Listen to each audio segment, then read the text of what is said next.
noches con todos los asistentes al espacio virtual de la Facultad de Derecho y Ciencia Política de la Universidad Privada Norbert Wiener.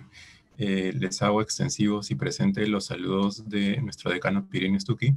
En esta ocasión los acompañaré dando breves palabras para el inicio del evento. Mi nombre es Braulio Arias y soy secretario académico de la Facultad de Derecho y Ciencia Política de la Universidad Norbert Wiener.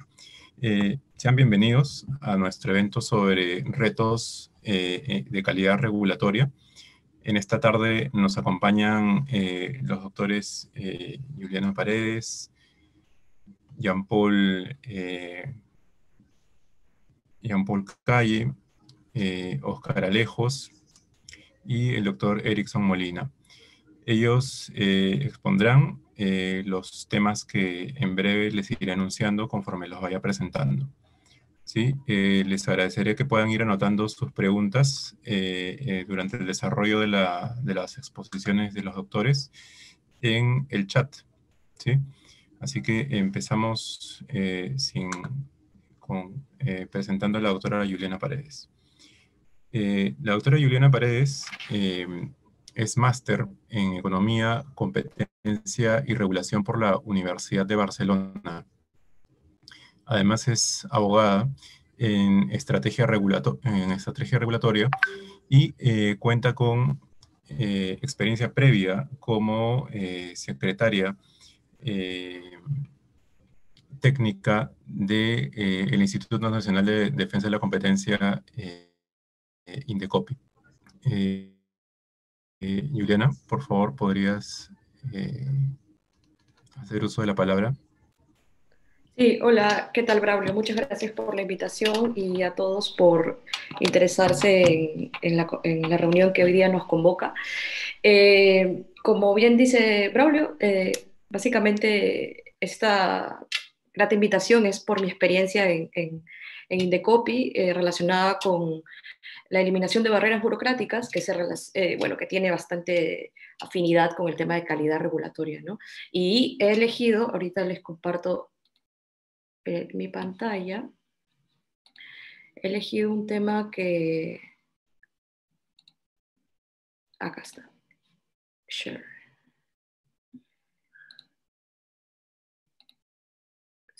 Creo que ya se ve.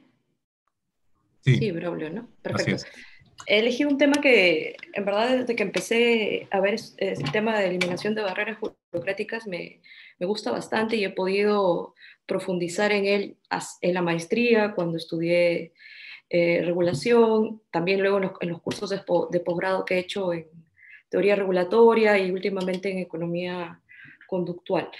Entonces, quiero compartir con ustedes algunas dudas, interrogantes, apreciaciones, para todos reflexionar qué retos nos augura la calidad regulatoria desde una mirada del análisis de razonabilidad, ¿no?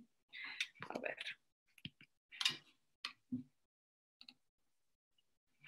Bueno, cuando nosotros pensamos en calidad regulatoria, evidentemente es fácil que se venga un concepto a nuestra mente de la sola intuición, ¿no?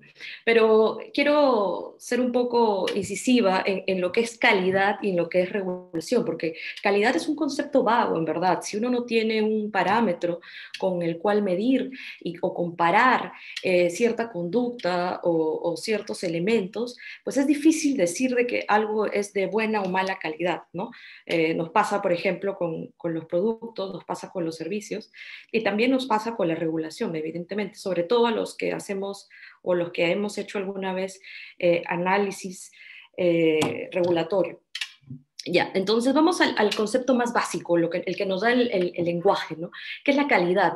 Es un conjunto de variables que permiten juzgar el valor de un producto o un servicio. Ok, quiero que se queden con esta idea, ¿no? Un conjunto, un grupo de elementos, de variables.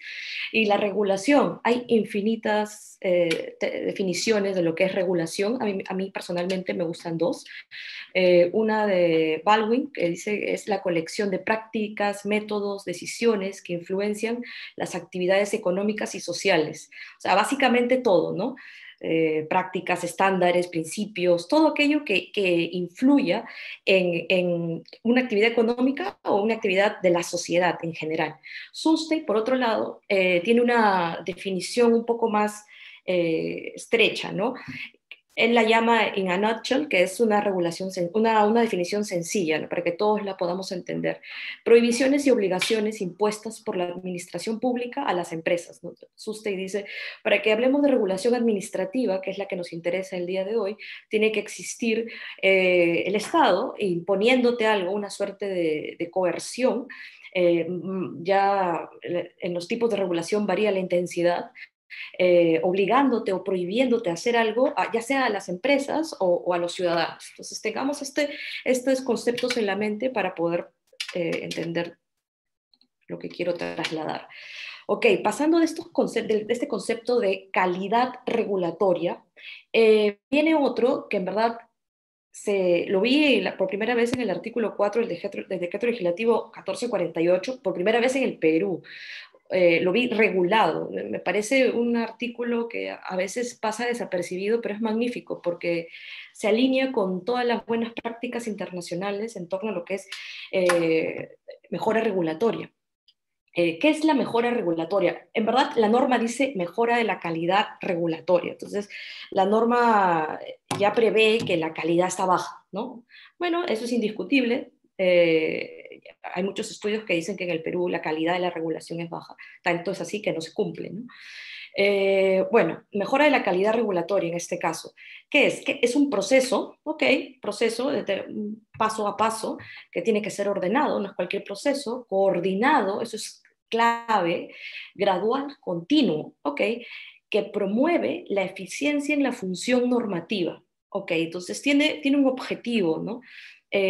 Voy a realizar todo un proceso coordinado, supongo, entre entidades, no va a ser de la noche a la mañana, va a ser gradual, pero va a ser siempre, ¿ok? ¿Para qué? Para que la función pública de normar suele ser a través de su función de policía, ¿no? Si nos ponemos muy abogadiles, para que sea eficiente este ejercicio del poder. Y también dice que tiene como objetivo no solamente promover la eficiencia, sino fomentar, y esto es magnífico porque ha incorporado un concepto bastante moderno en la regulación peruana, ¿no? Que es que fomenta una gestión centrada en el ciudadano. No sé si últimamente deben haber escuchado bastante lo que son servicios, productos, el diseño de productos, todo centrado en el usuario, ¿no? Hay toda una tendencia de diseño en ese sentido y que la norma ya prevea que la acción de regular o en amplio, de normar, debe tener al ciudadano como centro de todo. Es magnífico que esté regulado de esa forma. Este artículo reconoce a la regulación como una herramienta de la política pública. Este es otro avance que a mí me gusta mucho porque no es en sí misma, no voy a regular por regular. O sea, tengo un problema y regulo. O no sé, tengo un problema intrascendente que solo me interesa a mí, pero quiero que el Estado regule para yo verme beneficiada. No es así. Tiene que estar relacionada con una política pública. Es más, ahora si ustedes van a la página web de CEPLAN, pueden ver la lista de políticas públicas aprobadas formalmente por el Estado. Entonces tiene que haber cierta relación, ¿no? La regulación es una herramienta. ¿Para qué? Para el cumplimiento de estos objetivos amplios de política pública que se plantea el Estado. Pero tiene que estar sustentada esta herramienta. ¿En qué? En dos cosas muy importantes. Evidencia puede ser numérica, puede ser cualitativa, ¿ok? Pero tiene que haber hablemos en sencillo, pruebas, ¿ok? Pruebas de que esta herramienta es apropiada para lograr lo que plantea la política pública. Y tiene que también tener una evaluación de impactos y cargas. Ok, perfecto. Impactos y cargas también son palabras clave en lo que se trata de calidad regulatoria. Y cierra este artículo magnífico haciendo referencia a que todos estos dos objetivos de promoción y fomento están para el desarrollo y bienestar social. O sea, no no es que vamos a hacer todo este proceso de eficiencia y de fomento de la gestión centrada en el ciudadano, con evidencia y evaluación de impactos, para eliminar la regulación o para reducirla a su mínima expresión. No, voy a hacerlo para promover el desarrollo y bienestar social. Ya es un tema de tendencia teórica, si algunos piensan que reducir la regulación a su mínima expresión es lo que promueve desarrollo y bienestar social, otros no, ¿no? Tiene que haber personalmente creo que tiene que haber un equilibrio en tanto la regulación sea una herramienta que sirva para y se sustente precisamente, como dicen, evidencia y de evaluación de impactos que pruebe que es útil, está bien, tiene que existir regulación, ¿no? No podemos vivir sin regulación. Es más, yo les diría que cada vez que escuchen una charla o una clase de regulación, no asocien a la regulación con una tarjeta roja en un partido de fútbol, ¿no? Regulación, ¡iu! No, no es así. La regulación muchas veces crea mercados, la regulación muchas veces permite que se realicen actividades económicas. Sin la regulación a veces no habría incentivos para realizar ciertas cosas, como por ejemplo temas de creación de derechos de autor y tal. Bueno, habiéndonos quitado el estigma de la regulación y habiendo dado algunas puntadas sobre de qué va todo esto de la calidad regulatoria y la mejora de esta calidad regulatoria, que es lo que busca la norma, es un decreto legislativo, además es una tendencia internacional, es una buena práctica. Ahora voy a decirles. Recuerdan que les dije que calidad era un grupo de elementos, ¿no? Es como un conjunto de variables que permiten a alguien, en este caso la autoridad, juzgar algo como valioso o bueno, malo, útil o inútil. En este caso, la norma de calidad regulatoria nos da los elementos, o sea, nos dice qué debemos ver para perdón, para poder juzgar a una norma. Legalidad, necesidad, efectividad y proporcionalidad. Y pongo aquí el foco porque la proporcionalidad es lo que más se relaciona con razonabilidad, usualmente, ¿no? La razonabilidad en verdad es un concepto súper amplio, pero comúnmente es lo que se nos viene a la mente. Bueno, legalidad, o sea, ¿cómo puede ser algo de calidad si va contrario a la ley, ¿no? Ahora, si la ley tampoco es de calidad, ya ahí entramos en un círculo vicioso, pero pensemos en que la ley, imaginémonos que vivimos en un país en el que las leyes son razonables, cumplen con el principio de proporcionalidad. Ok, ya, bajo ese mundo ideal, las normas que las reglamentan, ¿no? Las normas infralegales, evidentemente deben cumplir la ley, ¿no? Suena algo lógico, pero la experiencia me ha demostrado que son muchas más las normas infralegales que cumplen la ley, que incumplen, perdón, la ley, que aquellas que la cumplen, ¿no? Todo esto producto del fenómeno muy positivo, pero a veces mal llevado de la descentralización. Bueno, ya, legalidad, obvio, ¿ok? Hoy no voy a hablar de legalidad porque es tan simple como la norma que está debajo de la ley no puede transgredirla. Centrémonos en necesidad, proporcionalidad y efectividad, que son términos no tan jurídicos como legalidad. Entonces, a ver. ¿Qué dice la norma de calidad regulatoria respecto de estos ingredientes que debe tener el producto llamado norma para poder ser llamado de calidad, ¿no? En toda esa tendencia de mejora de la calidad.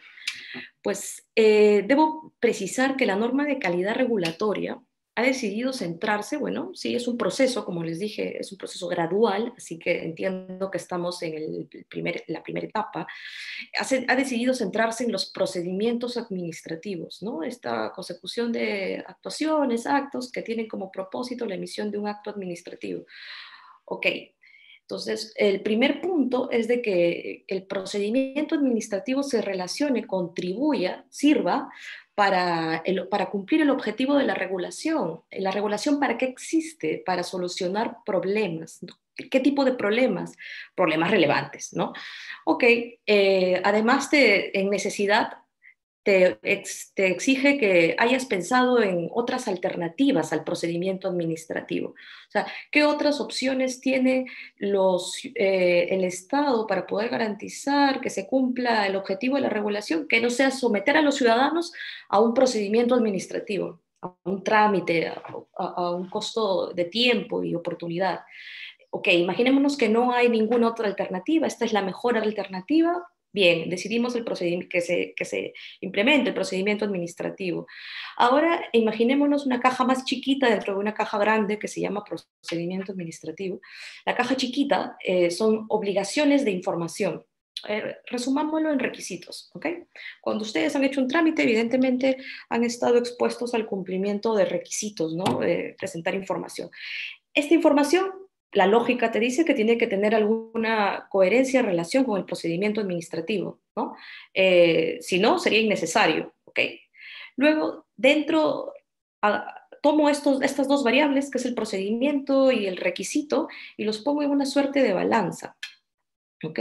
Y sería algo así, ¿no? La suerte de balanza entre las cargas, que serían los requisitos, toda la información que tengo que presentar, y el objetivo del procedimiento administrativo. Debe estar equilibrado, ¿verdad? O sea, no debe ser la carga muy alta y el objetivo muy pequeñito, ¿no? O sea, gasto un montón, hago que todo el mundo, el Estado, los ciudadanos, todo el mundo invierta tiempo, dinero, y en verdad el procedimiento cubre un objetivo muy pequeñito que aporta contribuye poco al objetivo, que es solucionar un problema relevante relacionado con una política pública que se está viendo afectada por alguna situación, ¿no? Eh, este esquema me permite siempre recordar cómo un buen funcionario debe tomar decisiones regulatorias, ¿no? Del mundo de problemas, o sea, en el Perú hay miles de problemas, no todos están expresados en una política pública. Entonces, ¿cómo sé que un problema es relevante o no? Cuando implica más de una persona, cuando implica 2, 3, 4, 500, 200. En verdad, para poder ser justos y no arbitrarios, el problema tendría que relacionarse tendría que haberse visto trasladado en una política pública.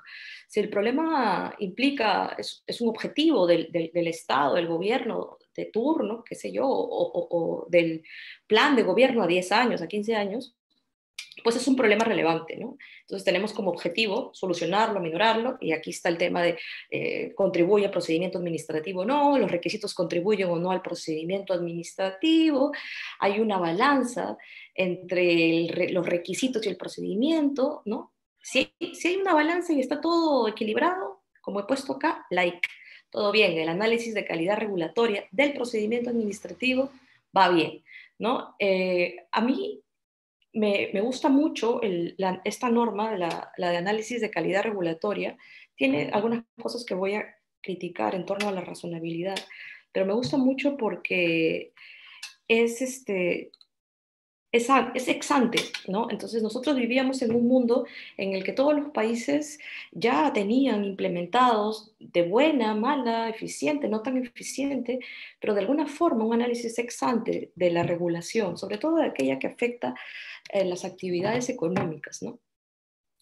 Pero esta norma por fin nos crea una revisión del stock normativo y además somete a un ciclo de revisión lo ya revisado, ¿no? Porque sabemos que un procedimiento administrativo puede ser necesario hoy y el mundo cambia ahora con la tecnología súper rápido. De repente aquí 2 años ya no lo es, ¿no? Entonces el ciclo de revisión es súper bueno, saludable, y como lo han regulado también, porque dice que los elementos que, que te llevan a decir qué regulación debe entrar primero al ciclo de regulación es la demanda, el impacto en la economía, en la ciudadanía, si está vinculado o no a los sectores productivos, así que está súper bueno. ¿Qué cosas creo porque esta ponencia es de retos, así que no es tanto para alabar la norma, sino para ver aquellas cosas en las que podemos mejorar desde un punto de vista de la razonabilidad, la proporcionalidad, la necesidad, ¿ok? Bueno, que solo aplica procedimientos administrativos y requisitos, ¿no? La regulación es inmensa. O sea, hay obligaciones, cargas, estándares, principios, hay muchas cosas que no encajan en un procedimiento administrativo, pero que aún así afectan o modulan comportamientos económicos o afectan posiciones de agentes económicos en el mercado, ¿no? Bueno, eso es un reto, tenemos que ampliarlo, ¿no? Ex ante, no solamente a procedimientos administrativos y requisitos, sino a más. Hay una cosa súper extraña, que es que lo aprobado, o sea, la Secretaría de Gestión Pública, que trabaja junto con una comisión multidisciplinaria, multisectorial, aprueba algo y luego eso puede ser cuestionado ante Indecopi, no de oficio, pero sí de parte. Indecopi puede decir todo lo contrario a lo que ha dicho la comisión multisectorial. A mi criterio eso no da mucha seguridad jurídica, no la da a los administrados y no la da a las entidades. Entonces, no sé, ahí puede haber una oportunidad de mejora. Otra oportunidad de mejora, que considero otro reto, es de que solo están sujetos a este análisis las entidades del Poder Ejecutivo, ministerios, organismos reguladores. La mayor parte de regulación innecesaria, creativa, pero muy innecesaria, está en los gobiernos locales y en los gobiernos regionales. Entonces, ahí hay que ampliar, ¿no? Es un proceso, pero bueno, tiene que haber un plan de cuándo se va a ampliar a esto. La comisión multisectorial, bueno, está formada por directores, funcionarios, altos funcionarios de ministerios, pero no noto, si bien ellos pueden invitar gente que sepa sobre los temas que están revisando, no es obligatorio, entonces no veo mucha participación de agentes económicos y ciudadanos, entonces eso me preocupa porque los funcionarios públicos podemos tener ciertos sesgos, sobre todo aquellos que hemos tenido mucho tiempo en el Estado. Entonces, la única forma de poder luchar contra los sesgos es contrastar ideas con otra persona o que venga de otra experiencia laboral, por ejemplo, alguien del sector privado, o los mismos ciudadanos, que son los que padecen los procedimientos administrativos. Me parece que se ha perdido la oportunidad de fomentar la digitalización en este proceso de calidad regulatoria. O sea, debe tomarse a que si existe espacio para que el procedimiento administrativo sea totalmente digitalizado, sobre todo en los ministerios, ¿no? Se haga así y que eso sea un elemento más de mejora de calidad regulatoria, ¿ok? La digitalización. Porque dicen que esta mejora está centrada en el ciudadano, ¿no? Y si está centrada en el ciudadano es hacerle la vida más fácil, más cómoda. No es cómodo ir a las entidades a tener que hacer los trámites. Y por último, este es un tema bastante interesante, que es la norma misma dice que la finalidad de la mejora de la calidad regulatoria es eliminar cargas y tal. En verdad, yo estoy en desacuerdo con que la finalidad de una norma sea eliminar.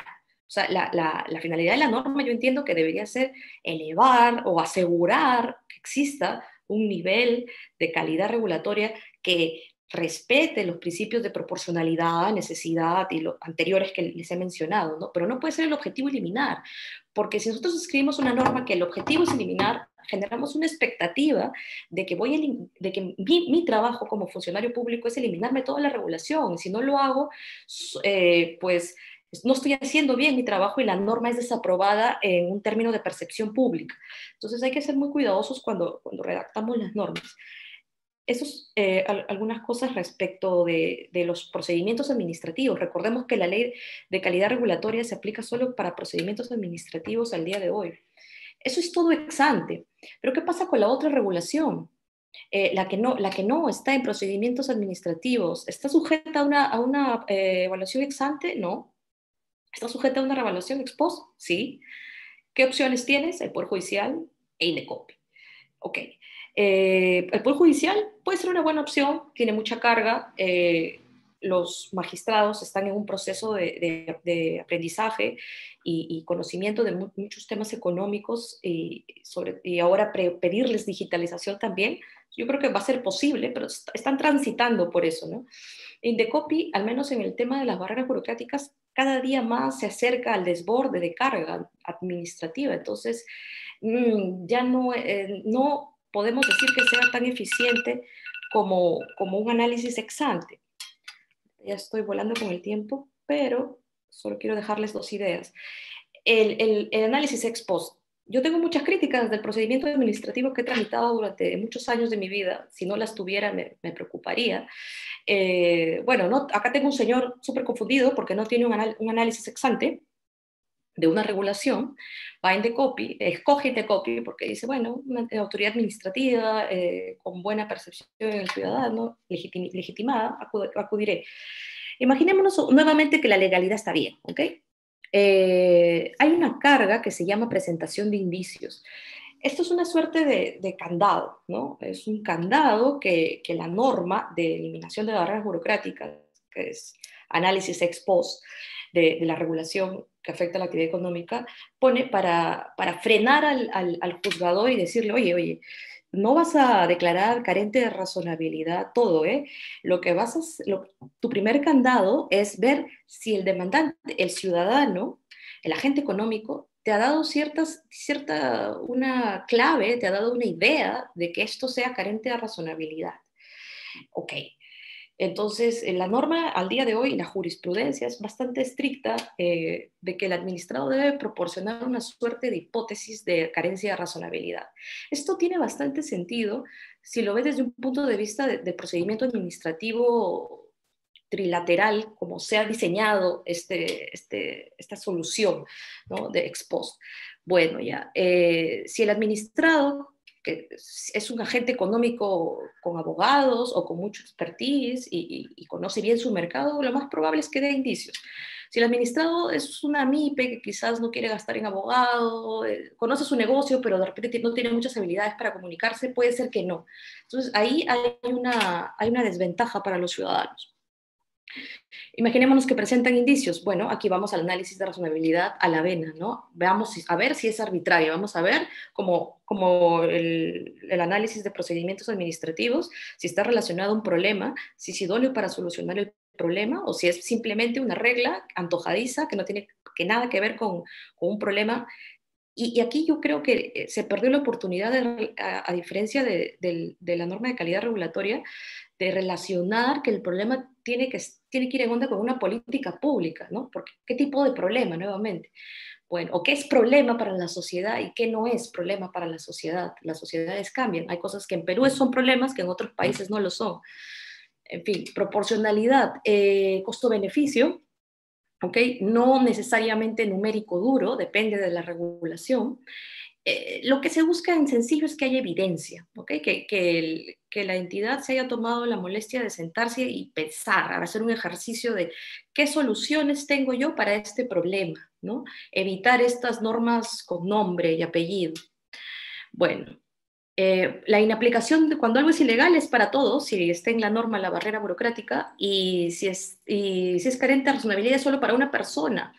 Esto genera bastantes distorsiones en el mercado, ¿no? Porque tengo un grupo que cumple la norma, que ya dijo el Indecopi que es carente de razonabilidad, pero que en verdad, en estricto, el Indecopi no sabe si es carente de razonabilidad, o sea, no sabe si es necesario o no, simplemente no ha presentado las pruebas la entidad, ¿no? No he presentado las pruebas, yo creo, producto de que no hay un análisis ex ante, entonces, ni una cultura de mejora regulatoria. Pero en fin, ya está inaplicada y hay alguien que está libre de esta carga y un montón de empresarios que no, y empiezan todos a presentar uno por uno su denuncia o presentar una demanda, una denuncia colectiva, que son las pocas. Últimamente ya se está promoviendo más eso, pero en verdad se genera una carga administrativa desproporcionada por este modo de cómo ver el análisis ex post. Que el procedimiento de barreras burocráticas no es malo, ha sido un inicio espectacular, es más, se creó en los 90. Estábamos muy adelantados para la época como entidad de la administración pública. Es magnífico en su momento. Al día de hoy, creo que ya está un poco desfasado, que se tramita a través de las reglas de procedimiento administrativo, no está, le pone muchas trabas, se mezcla con temas procesales, es a veces ineficiente.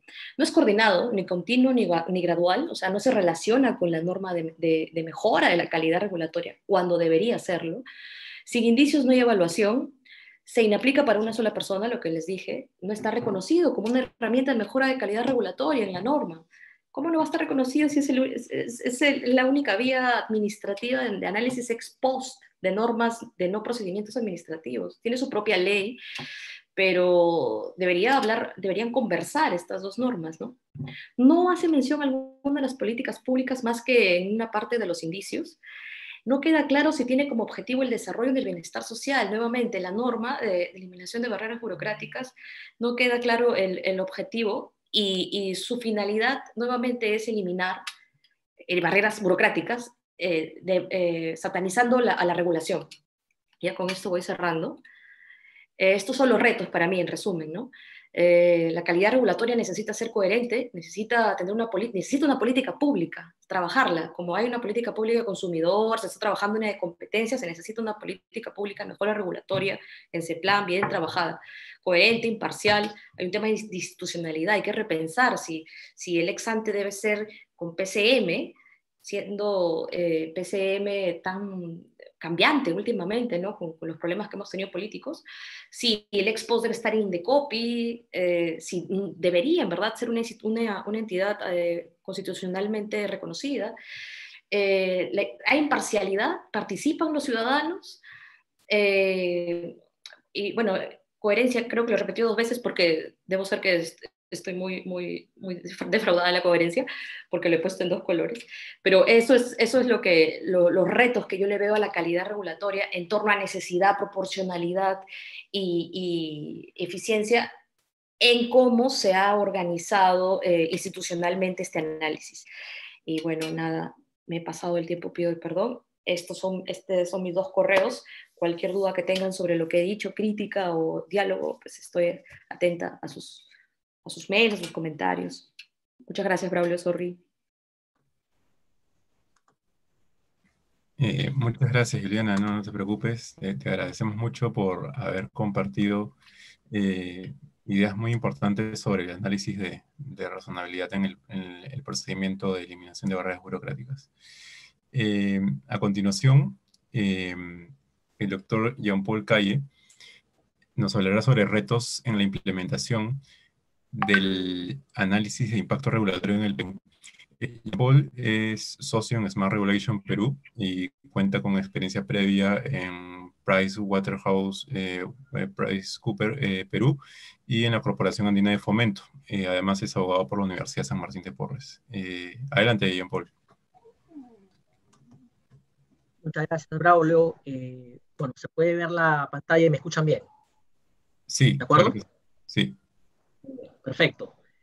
Bueno, muchas gracias a la Facultad de Derecho de la Universidad Norbert Wiener por la invitación a participar en este evento interesante.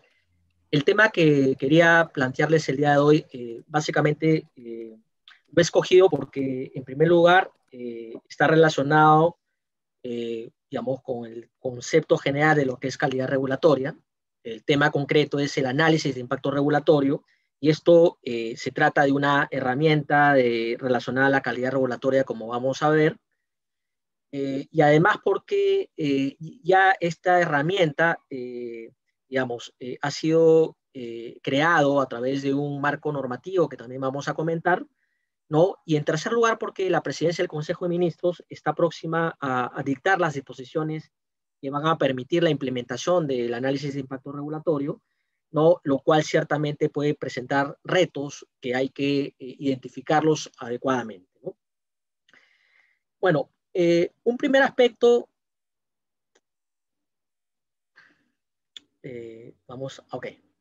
un primer aspecto que hay que tener presente, digamos, con relación al análisis de impacto regulatorio, llamado también RIA por sus siglas en inglés, es que, aunque pueda sonar tautológico, el ámbito natural de la aplicación del RIA son las regulaciones, ¿no? Eso creo que debe quedar claro, pero no todas las regulaciones, sino regulaciones que cumplan con ciertas características.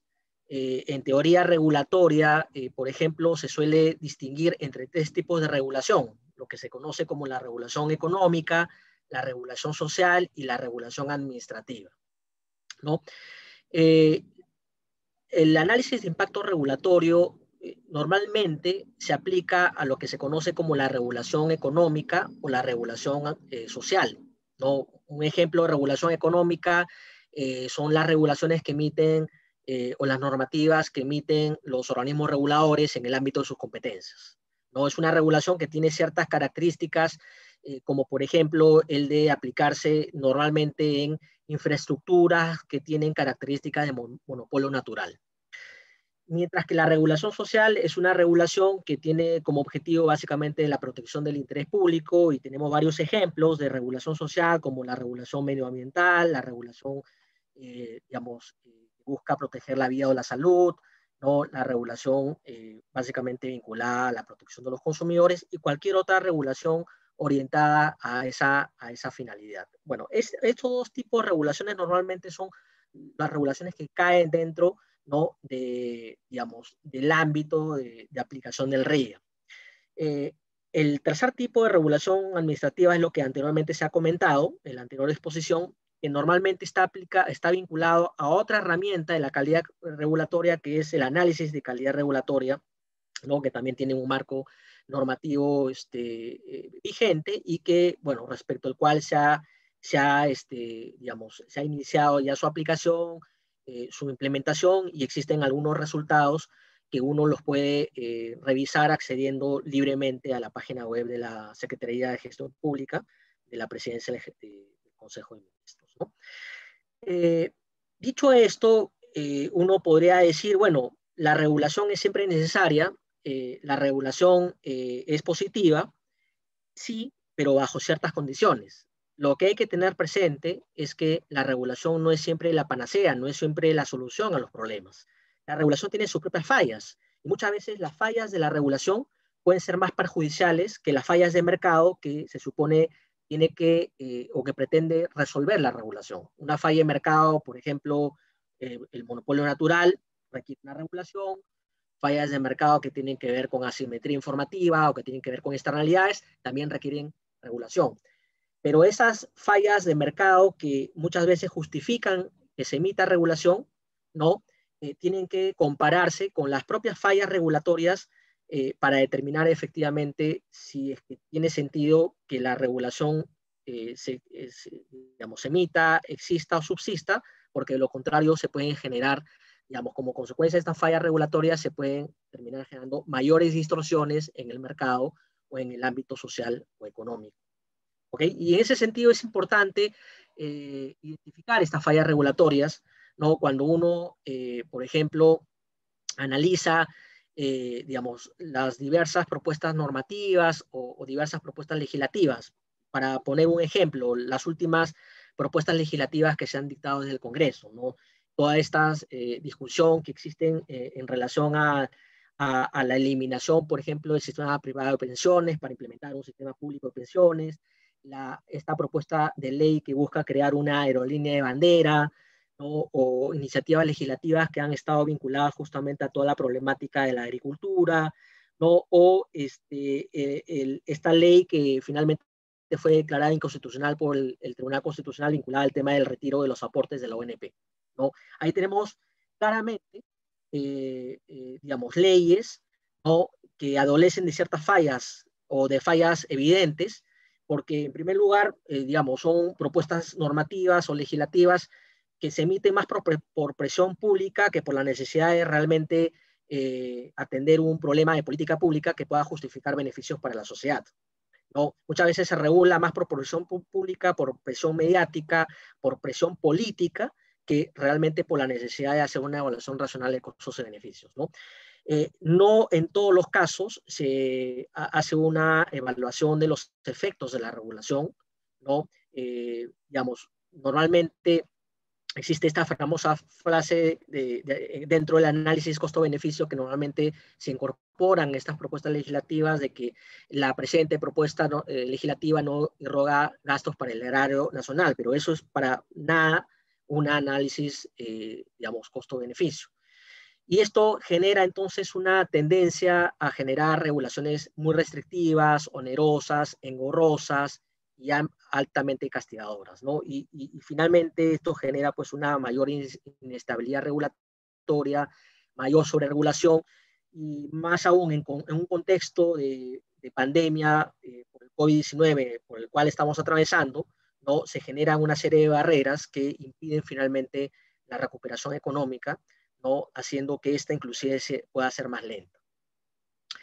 En ese sentido, en ese contexto, surge el RIA como una solución, ¿no? El RIA no es otra cosa que un método de análisis que permite examinar ex ante los potenciales impactos que va a generar una decisión regulatoria, ya sea sobre el mercado, sobre los consumidores, sobre la competencia, sobre cualquier ámbito, ¿no? De la vida social o económica, ¿no? Inclusive sobre el medio ambiente. Va a depender mucho de cuál va a ser el objetivo o el problema de política pública que está detrás de una pretendida regulación. Y el objetivo justamente del análisis de impacto regulatorio es identificar, ¿no?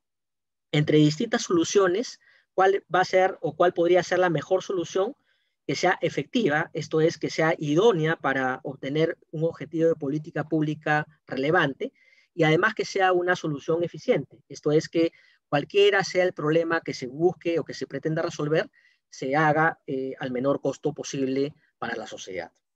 ¿Correcto? En ese contexto, el RIA, como estaba comentando, es una metodología de acuerdo a los estándares internacionales, principalmente provenientes de la OCDE, ¿no? O de la OCDE, está compuesta por una serie de pasos, ¿no? De procesos un proceso iterativo que parte, por ejemplo, con la definición del problema, ¿no? Tiene que ser un problema relevante de política pública y que además esté sustentado en evidencia, ¿no? En segundo lugar, hay que definir objetivos que se pretenden alcanzar, ¿no? Teniendo un problema previamente definido, y estos objetivos tienen que ser objetivos específicos, objetivos medibles, alcanzables, realizables, ¿no? De tal forma digamos, pueda hacerse un monitoreo ex post de esos objetivos para determinar si realmente la regulación sirvió para resolver un problema de política pública o no sirvió, ¿no? En tercer lugar, y acá creo que está digamos, la mayor importancia de esta herramienta es que esta es una herramienta que debe permitir identificar alternativas. Y esto va en contra de la creencia que podría tener, digamos, el común denominador de los funcionarios públicos de pensar que la norma, la regulación estatal, la ley es siempre la solución a todos los problemas de política pública. Al contrario, pueden existir alternativas no regulatorias, ¿no? Que permitan una solución mucho más efectiva, como por ejemplo alternativas que tienen que ver con la información, con la educación, con campañas de sensibilización, incentivos de mercado, ¿no? Una serie de alternativas menos intrusivas, más baratas de implementar, que ayuden a obtener el objetivo de política pública de una manera mucho más efectiva y más eficiente que la propia norma, ¿no? Otro aspecto o otra etapa importante del RIA tiene que ver con el análisis de impacto, y justamente este es un análisis de los impactos que pueden reportar no solamente la propuesta normativa, sino también las otras alternativas, de tal forma de que se permita una comparación que ayude a identificar la mejor solución, ¿no? A un problema determinado. Obviamente esta mejor solución tiene que ser posteriormente objeto de la identificación de las mejores estrategias de cumplimiento, enforcement o fiscalización, y finalmente un monitoreo ex post que ayude a determinar, como estaba comentando, en qué medida los objetivos que se trazaron inicialmente para resolver un problema se han obtenido después de un tiempo determinado. A esta serie de etapas o pasos hay que añadirle algo que también es importante, que tiene que ver con la participación ciudadana, ¿no? Y esta participación ciudadana se concreta a través de lo que se conoce como la consulta pública. Y esto es realmente muy relevante porque las regulaciones no pueden, digamos, crearse en el gabinete del funcionario público, no pueden crearse según el leal saber y entender del funcionario público. Las regulaciones tienen que co-crearse con los principales destinatarios de la regulación. ¿Y quiénes son los principales destinatarios de la regulación? Las empresas, ciudadanos, consumidores y sociedad civil en general.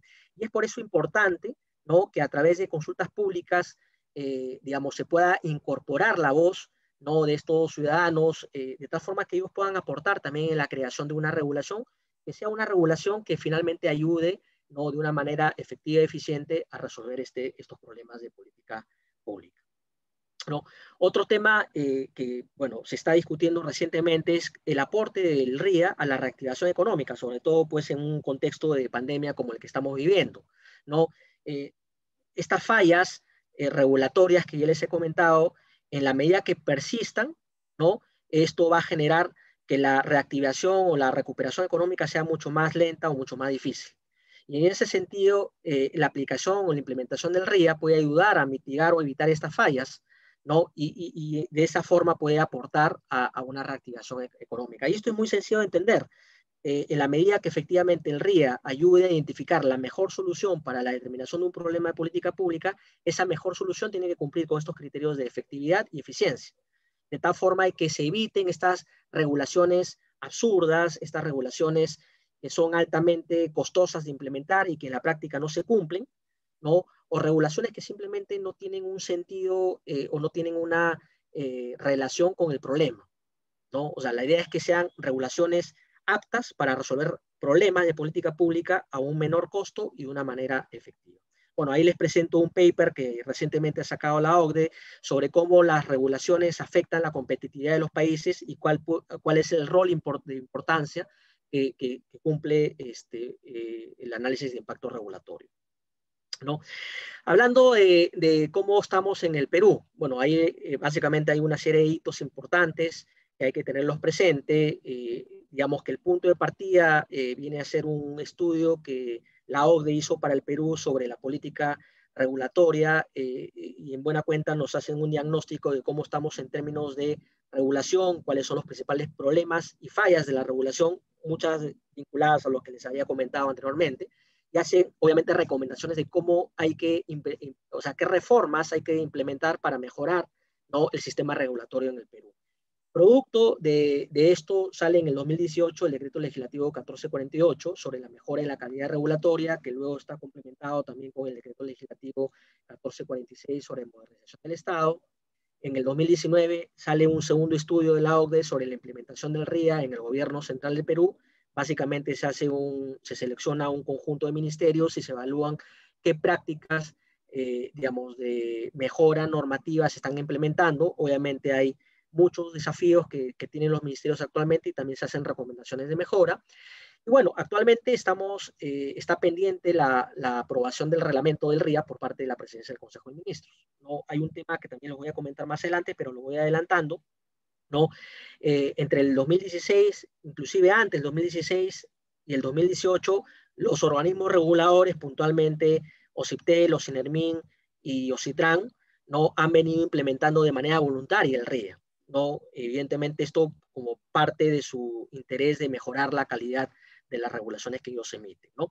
Bueno, este artículo 4 que ya se ha comentado en la anterior exposición, no voy a, digamos, centrarme mucho en esto. Creo que lo importante a destacar en este punto es que en efecto lo que se busca es mejorar la función normativa, se busca promover una gestión gubernamental centrada en el ciudadano donde realmente la regulación busque mejorar, digamos, o busque o reporte un beneficio en el ciudadano. Esta regulación tiene que estar basada en evidencia, racionalidad, y en la cual se tiene que evidentemente hacer una evaluación de los posibles impactos y las cargas administrativas. Y la finalidad es justamente no mejorar, digamos, o generar bienestar social, desarrollo en la economía, en la competitividad, ¿no? Los instrumentos que recoge este marco normativo básicamente son una serie de instrumentos que ya se vienen aplicando en la práctica. Para comenzar, la simplificación administrativa y el análisis de calidad regulatoria, que como se había comentado anteriormente, básicamente tiene como objeto los procedimientos administrativos, pero esta norma introduce lo que es el análisis de impacto regulatorio ex ante y también el ex post, ¿no? Y además también la herramienta de la consulta pública. Esta normativa, como les estaba comentando, se ve complementada con el decreto legislativo 1446 sobre modernización del Estado, y acá lo relevante es que en realidad no solamente se trata de una, digamos, una reforma que busca mejorar la calidad de la regulación, sino que se busca de una u otra forma, ¿no?, mejorar todo el aparato estatal en su integridad. Y por esa razón que se incorpora como principal acción del proceso de modernización de la gestión del Estado la necesidad de promover y mejorar la calidad de las regulaciones que se emitan en el ámbito de competencia de la PCM. ¿No? Hay unos lineamientos que también se expiden o se han emitido para, digamos, regir la actuación de las entidades públicas en ese tránsito hacia la modernización de la gestión pública, ¿no? Y en cuanto a las iniciativas de los organismos reguladores, como les comentaba, bueno, tenemos básicamente a 3 organismos reguladores: OCINERMIN, OCITRAN, OCIPTEL, OCINERMIN, digamos, que lidera, digamos, el proceso de implementación, porque fue el primer organismo regulador que implementó voluntariamente esta herramienta a través de una guía metodológica y lineamientos que se ha dictado últimamente para realizar el análisis de impacto regulatorio en el ámbito de SONIERMIN. Luego sigue OCITRAN. OCITRAN sigue un proceso que busca mejorar la institucionalidad para luego posteriormente implementar la herramienta. Se conforma un comité de mejora regulatoria, se aprueba una política de mejora regulatoria, ¿no? Se aprueba un manual de análisis de impacto regulatorio, ¿no? Y se crea la institucionalidad para permitir la aplicación de esta herramienta en la práctica, como la conformación de un comité evaluador RIA y procedimientos de elaboración y revisión de normas en el marco del RIA. Y esto se hizo antes de que se dictara el decreto legislativo 1448, nuevamente bajo esta finalidad que buscan los reguladores de mejorar voluntariamente la calidad de sus regulaciones, ¿no? Luego tenemos a OCIPTEL, que también en esa misma línea ha dictado sus lineamientos de calidad regulatoria, sus manuales para la implementación de los procedimientos digamos, de formulación normativa, alineada también a la implementación del análisis de impacto regulatorio, ¿no? Bueno, y como les estaba comentando, ¿no? Actualmente tenemos, a través del decreto legislativo 1448, la creación, ¿no?, de la figura del análisis de impacto regulatorio, ¿correcto? Está pendiente que la presidencia del Consejo de Ministros dicte el reglamento que permita crear las condiciones de la implementación de ese análisis de impacto regulatorio. Ya tenemos experiencia de los organismos reguladores, además experiencia que también desde la propia presidencia del Consejo de Ministros y el Ministerio de Economía y Finanzas se ha venido implementando justamente para, permitir que estas normas que van a la CCB, que es el Consejo de Coordinación Viceministerial, vengan con un reporte que ellos se llaman reporte RIA, ¿no? De iniciativas que van a este Consejo de Coordinación Viceministerial, de tal forma de que se vaya, promoviendo y sensibilizando el uso de esta herramienta. Lo cierto es que la implementación del RIA, propiamente dicho, cuando se dicte el reglamento, va a suponer ciertamente desafíos principalmente para todas aquellas entidades que van a tener que implementar el RIA.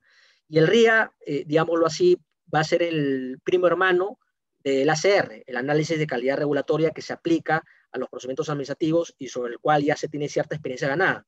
Pero el RIA busca ampliar el scope, busca ampliar el ámbito, porque se va a aplicar ya no a regulaciones administrativas, sino a los otros 2 tipos de regulaciones que les había comentado inicialmente, las llamadas regulaciones económicas y regulaciones sociales. Entonces, esto va a presentar desafíos que son importantes identificarlos, ¿no? Yo les he listado algunos desafíos en varios niveles. Por ejemplo, un primer nivel, que es el nivel político. Y acá el tema relevante es que para poder implementar el análisis de impacto regulatorio, se requiere no solamente un compromiso político al más alto nivel. En este caso, el compromiso político lo está liderando la presidencia del Consejo de Ministros, ¿no? Se requiere además un compromiso administrativo y operativo al nivel ya de las entidades públicas, principalmente los ministerios que van a comenzar a implementar esta herramienta en el ámbito de sus propias competencias. Me estoy refiriendo básicamente a un compromiso a nivel del ministro, a nivel de los viceministros y a nivel de los directores generales, que son los que se encargan de operativizar la política pública y las regulaciones que se dictan en cada ministerio. Esto es un tema importante, porque si solamente dejamos el tema en un compromiso político de la PCM, pero no aterrizamos este compromiso a nivel de los ministerios o a nivel de las demás entidades públicas, esto puede generar un problema de ver a la herramienta como una exigencia burocrática más de las tantas a los que se somete el sector público, y no realmente visualizar la herramienta como un una mejora constante de la calidad regulatoria. Y esto involucra ciertamente un cambio cultural, ¿no? Porque el RIA trae una forma distinta de cómo ver la regulación, ¿no? Trae una forma distinta de cómo se tiene que hacer regulación. Entonces, se requiere un cambio cultural que ayude a poder, digamos, enfatizar el hecho de que hay que innovar la regulación, hay que innovar la práctica actual de cómo se viene haciendo regulación. Y para eso se requiere nuevamente compromiso no solamente a un nivel político, sino también administrativo y operativo. El segundo desafío se puede presentar a un nivel de gobernanza propiamente de la herramienta, ¿no? Esto requiere, en primer lugar, que se pueda gestionar todo el ciclo de vida de la regulación, ¿no? La regulación tiene un ciclo de vida porque la regulación nace cuando se diseña, se crea y se aprueba, pero además la regulación tiene que ser implementada, tiene que ser fiscalizada, se tiene que evaluar el cumplimiento de la regulación por parte de los administrados o los agentes regulados, y finalmente la regulación tiene que ser materia de una evaluación ex post, ¿no? Acá en el Perú está digamos, se enfatiza mucho en la primera etapa y en la segunda etapa, más no en la tercera etapa, ¿no? Claro, las regulaciones nacen, se aprueban bajo ciertos estándares, luego se tienen que implementar y se tiene que fiscalizar, y ahí es donde hay una serie también de fallas en la fiscalización, pero nunca se hace una evaluación ex post de la regulación para determinar si realmente la regulación ha contribuido a la solución del problema y si realmente conviene mantener la regulación o hay que dejarla sin efecto o derogarla. Entonces, en la medida que se pueda implementar un sistema que permita gestionar todo el ciclo de vida de la regulación, eso va a ayudar a determinar exactamente dónde hay que introducir mejoras para poder, obviamente, valga la redundancia, mejorar de manera continua la regulación. Otro aspecto importante tiene que ver con la gradualidad en la implementación. El RIA no se puede implementar de manera uniforme a todas las entidades y de una manera en un momento instantáneo, ¿no? Hay que implementarlo por fases, muy similar a lo que se hizo, por ejemplo, con el análisis de calidad regulatoria, donde se introdujeron, se seleccionaron a ministerios por fases para la implementación de la herramienta. Bueno, algo similar hay que hacer con el análisis de impacto regulatorio.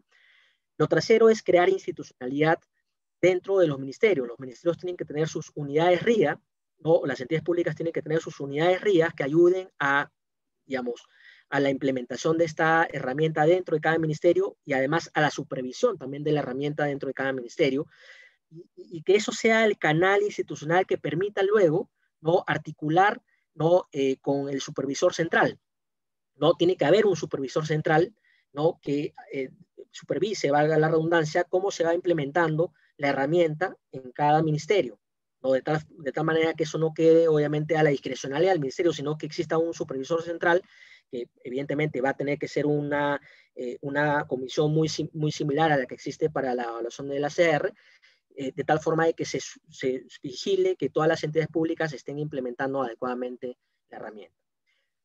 Un aspecto que me parece a mí vital es que no solamente debe involucrar la aplicación de esta herramienta al Poder Ejecutivo, sino también al Congreso. Yo creo que el principal problema, el principal foco de problemas, de fallas regulatorias, lo podemos encontrar en el Congreso, y el Congreso tiene que asumir una responsabilidad y también un compromiso de tener que implementar esta herramienta para mejorar el proceso de las iniciativas legislativas.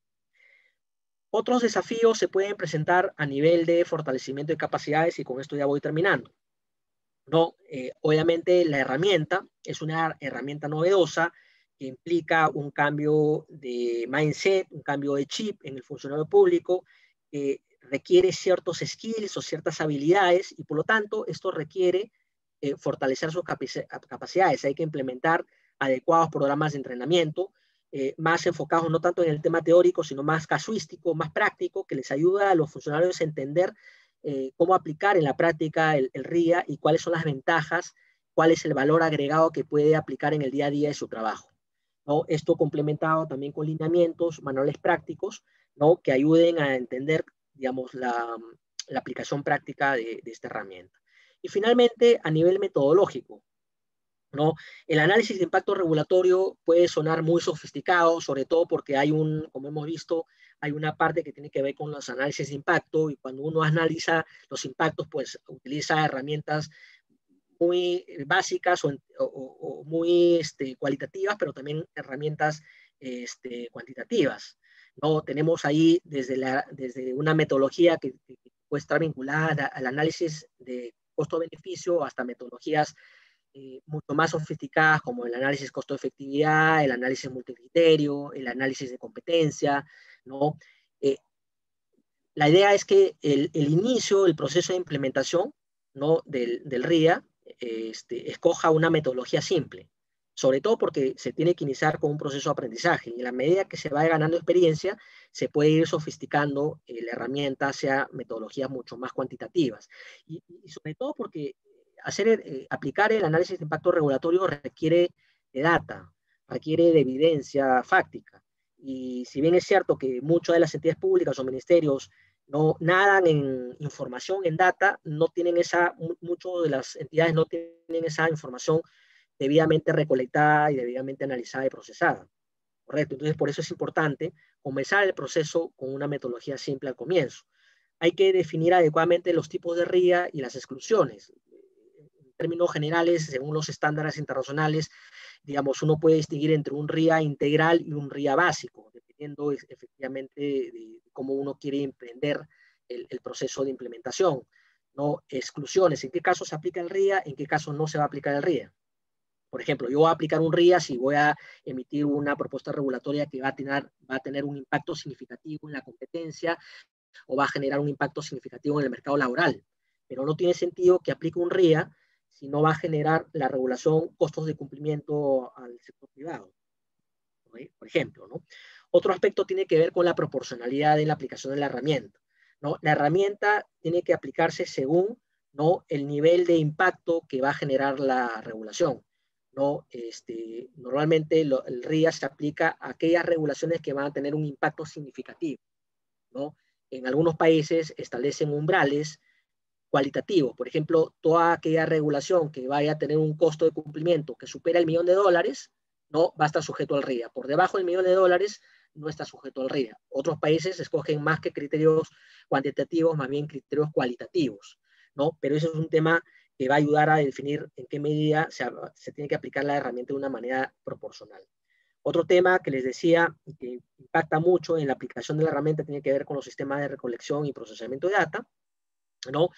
Y obviamente un tema importante tiene que ver con el hecho de que hay que evitar que el RIA, ¿no?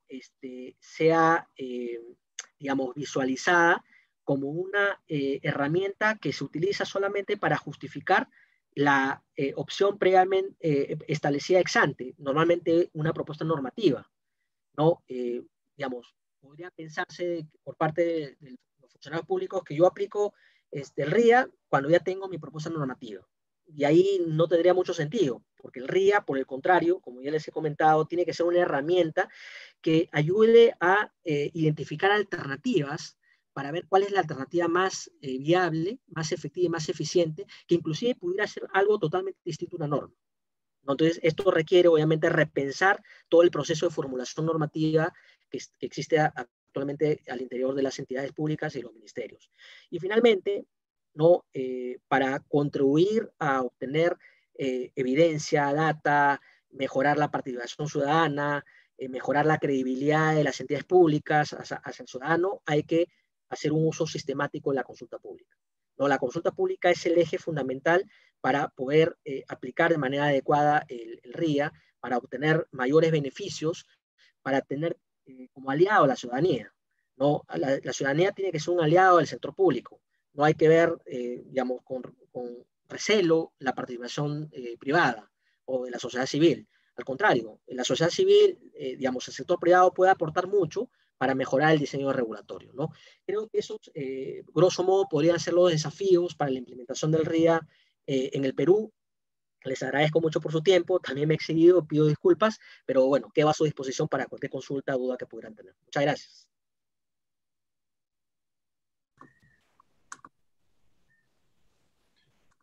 Muchas gracias. Le agradecemos mucho al doctor Jean-Paul Calle por su puntual exposición sobre retos en la implementación de análisis de impacto regulatorio en el Perú. Ahora, a continuación, nos acompaña el doctor Oscar Alejos. Él es asociado en CMS Grau en el área de Derecho Administrativo y es abogado por la Universidad Nacional Mayor de San Marcos. Él nos va a hablar sobre el control de la calidad reglamentaria, viejas y nuevas herramientas. Oscar, adelante. Muchas gracias. Antes que nada, muchas gracias a la Facultad de Derecho de la Universidad Norbert Wiener y a Pierino y a Braulio también por la invitación a participar en este evento. También, como no podía ser de otra manera, agradezco a todos los participantes por tomarse un poco de su tiempo para escuchar lo que tenemos que decir en esta pequeña mesa. Yo, en realidad, probablemente venga con más dudas y sugerencias antes que con respuestas, ¿ya? Y es porque yo quiero hablar de un tema que no se suele tocar, un tema que suele estar fuera de estos eventos, de este tipo de iniciativas, ¿ya? Entonces, trataré de ser breve para cumplir con el tiempo del evento y me voy a colgar también un poco de las palabras de Julián y de Jean-Paul, que muy claramente han explicado lo que son básicamente los mecanismos que tenemos hoy por hoy para controlar la calidad regulatoria, ¿no? Ya Juliana y Jean-Paul explicaron tanto lo que es el análisis de calidad regulatoria como el análisis de impacto regulatorio, ¿no? Que son distintos.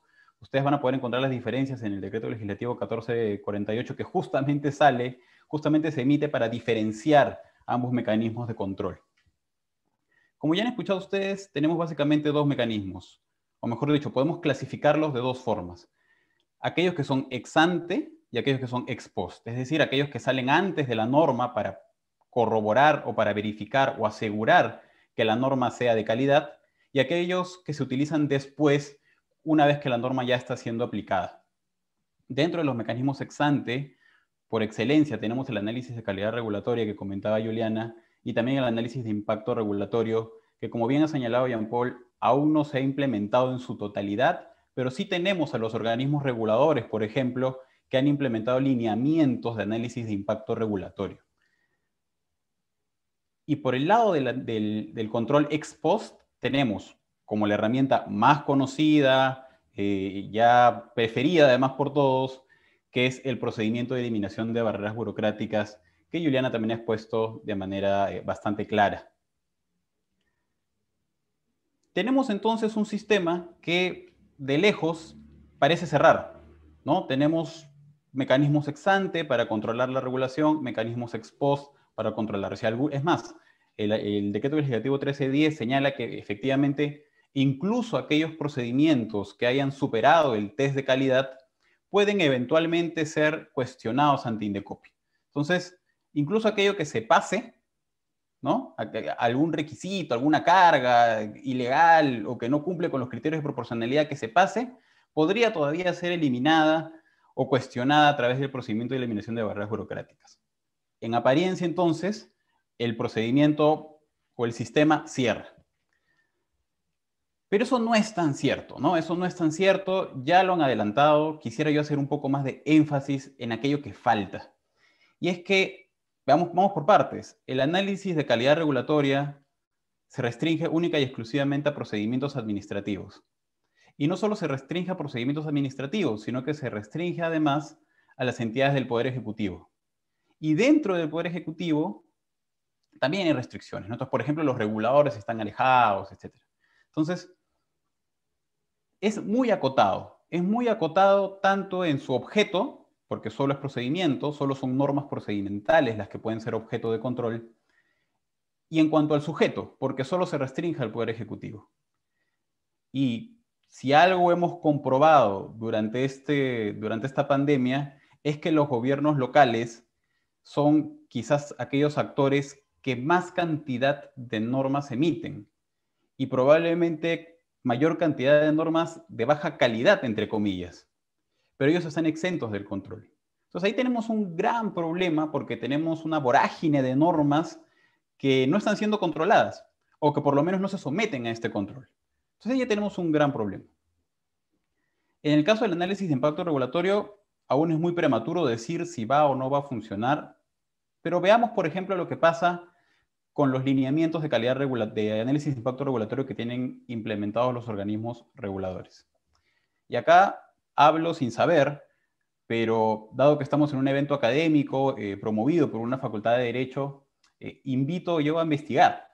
Invito a que se haga un análisis de aquello que quizás no se ha hecho todavía, y es algo sobre lo cual Jean Paul advertía. Jean Paul decía que el análisis de impacto regulatorio no puede estar sesgado. ¿Por qué? Porque existe un riesgo de que el funcionario que diseña una solución normativa sufra un sesgo, lo que los economistas conductuales llaman el sesgo de confirmación, sufre un sesgo de confirmación y tienda a llevar el procedimiento de análisis de impacto regulatorio de forma tal que confirme la solución que ya adoptó.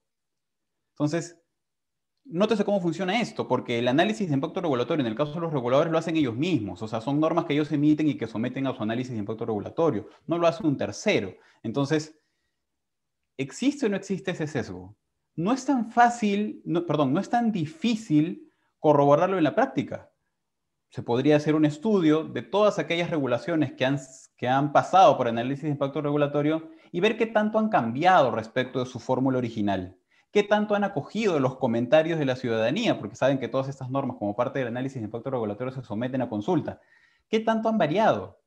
¿Qué tan bien se han motivado los rechazos a las sugerencias y recomendaciones de la ciudadanía? Yo creo que nos podríamos sorprender, no sé si para bien o para mal, si es que se realiza ese estudio. Entonces ahí tenemos un problema también, ¿no? Que es este tema de los sesgos que pueden sufrir los funcionarios al momento de implementar este análisis de impacto regulatorio, ¿no? Jean Paul también hablaba de los compromisos que tienen que existir al momento de implementar esto, y eso también nos revela un problema. Nos revela también un problema. Eso por lo que se refiere a los controles ex ante. ¿Qué pasa con los controles ex post? Centrémonos en el caso de la eliminación de barreras burocráticas. Para empezar, ahí también tenemos un problema en lo que se refiere al objeto de control.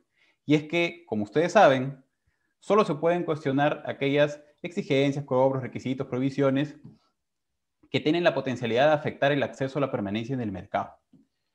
Pero eso no son todas las normas reglamentarias. Algo que quizás no dije, pero que ustedes, digamos, es fácil advertirlo, es que hoy por hoy la administración pública es quizás la entidad que más regula, que más normas emite. Dejando de lado todas las leyes que saca el Congreso y que evidentemente no pasan por un análisis de calidad como hemos podido comprobar en los últimos meses, dejando de lado eso, la mayor cantidad de normas es emitida por la administración pública. Dentro de ese grupo gigante de normativa que existe, aquellas que pueden ser revisadas por Indecopi son un grupo pequeño.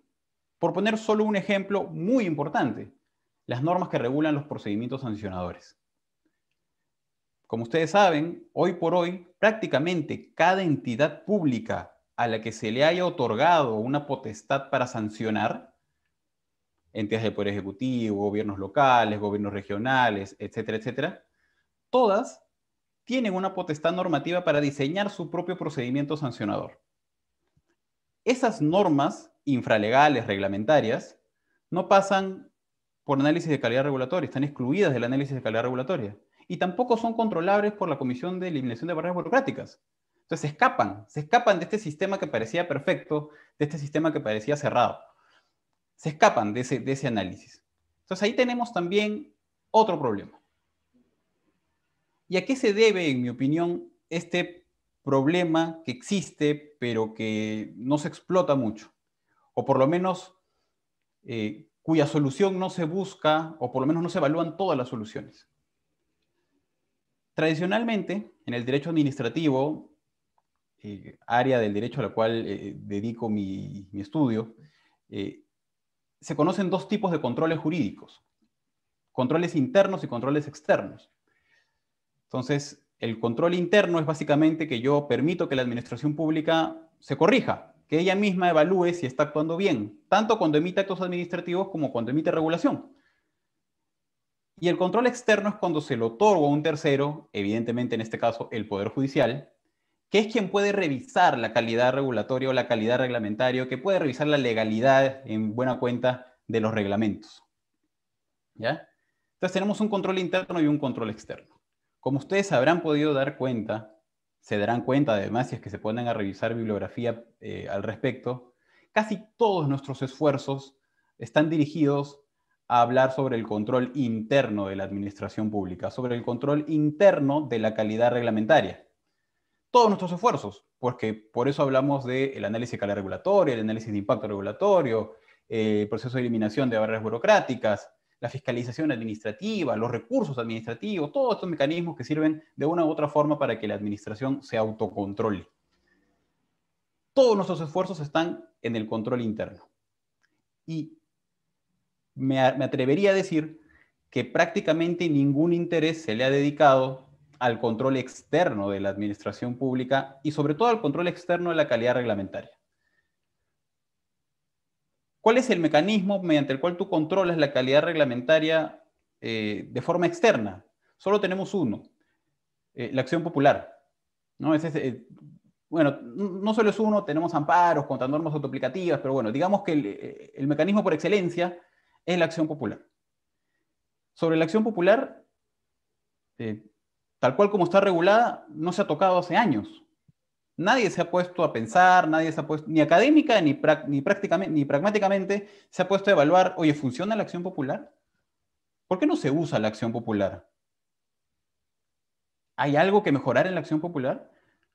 Con la acción popular yo puedo, por ejemplo, tocar todo eso que no se toca. Puedo agarrar y cuestionar todas aquellas normas infralegales que no son normas de procedimiento, que no tienen nada que ver con el acceso o permanencia en el mercado, aquellas que están previstas y que regulan la potestad sancionadora. Todas esas normas yo las podría cuestionar en un proceso de acción popular. Entonces el proceso de acción popular, al menos en teoría, en abstracto, no pinta nada mal para controlar la calidad regulatoria. ¿Por qué entonces no se usa? ¿Será porque tiene menos herramientas de aquellas que tiene el INDECOPI o las que se puede utilizar en el análisis de calidad regulatoria? Falso. La acción popular te permite a ti cuestionar una norma por legalidad o por constitucionalidad. Y cuando tú usualmente evalúas la constitucionalidad de una norma infralegal, utilizas el test de proporcionalidad que ustedes ya conocen y que ha implementado el Tribunal Constitucional ya hace bastantes años. Y el test de proporcionalidad no es nada más que evaluar si es que esa opción regulatoria es idónea, es necesaria y es proporcional. Se habrán dado cuenta que tiene mucho parecido con aquellos elementos que forman parte del análisis de calidad regulatoria, ¿no? Ver si efectivamente esta solución es la más idónea, si de entre las opciones posibles es la menos gravosa, y eventualmente si es proporcional, y dentro de la proporcionalidad tú puedes meter cualquier tipo de análisis que se te ocurra. Entonces, no es que la acción popular sea una mala herramienta, podría funcionar tan bien o mejor que las herramientas que utiliza INDECOPI o que se utilizan en el análisis de calidad regulatoria. ¿Por qué entonces no se usa? ¿Por qué no se estudia? ¿Por qué no se proponen cambios en el mecanismo de la acción popular? Ojo, no es que por ser un control externo sea necesariamente mejor. Ustedes van a poder encontrar, y eso es algo muy importante que ahora último se está estudiando, que ya no se puede hablar acá de derecho administrativo o de administración pública, sino que se tiene que hablar de derechos administrativos y de administraciones públicas. Hay un libro reciente que ha sacado el profesor español Francisco Velasco Caballero, que justamente toca ese tema. Y básicamente lo que quiere explicar es que hay varios tipos de derechos administrativos. Y si nos enfocamos en el tema del control, vamos a encontrar también bastantes tipologías. Entonces, por ejemplo, tienes países como Estados Unidos, en donde también tienen un control interno muy fuerte y un control externo muy débil, porque incluso los jueces que revisan la actuación de la administración pública no son jueces especializados. Sin ir muy lejos, tenemos el caso chileno. Chile tiene una Contraloría General de la República que no se parece nada a nuestra Contraloría, salvo por el nombre, pero que justamente sirve como un órgano interno de la propia administración que permite controlar la legalidad de su actuación. Y más bien no tienen un control externo fuerte. Pero tienes otros países como España, en donde el control externo sí es más fuerte y el control interno es mucho más débil. Entonces tienes varias tipologías, ninguna es mejor que la otra, pero lo que sí se tiene que hacer es evaluar. Y acá en el Perú probablemente lo que falte es evaluar eso. ¿Qué queremos? ¿Estamos bien con un control interno intenso y un control externo muy debilitado. Jean-Paul mencionaba varios de los retos que tiene la implementación del RIA. Y dentro de ellos está el tema del compromiso, el tema de que el funcionario público tiene que cambiar de mentalidad y todo eso. Eso forma parte de alguna de las variables que se van a tener que estudiar y eventualmente evaluar y decir, oye, entonces, ¿vale la pena echar todo por el todo al control interno? ¿O debemos también esforzarnos en mejorar el control externo de la calidad reglamentaria? Es algo sobre lo cual no se tiene una respuesta todavía, no se ha hecho un análisis sesudo sobre la materia, y es donde yo creo que hay que apuntar. Entonces, los dejo con tres sugerencias. La primera es, aquellos que tengan tiempo, aquellos que tengan ganas, investiguen sobre lo que les he mencionado. Hay muchas preguntas que no tienen respuesta clara, como por qué no se usa la acción popular, ¿no? Alguien podría decir el tiempo. Hace poco ha salido en las noticias un caso de barreras burocráticas en el sector energía sobre existencias. Si ustedes revisan los antecedentes del caso, van a ver que ese caso ha estado prácticamente 4 años en Indecopi, 3 años y medio en Indecopi. Entonces, tema de celeridad tampoco hay. Entonces, ¿cuáles son las razones por las cuales no se usa la acción popular o por las cuales no se ha estudiado o no se ha reforzado?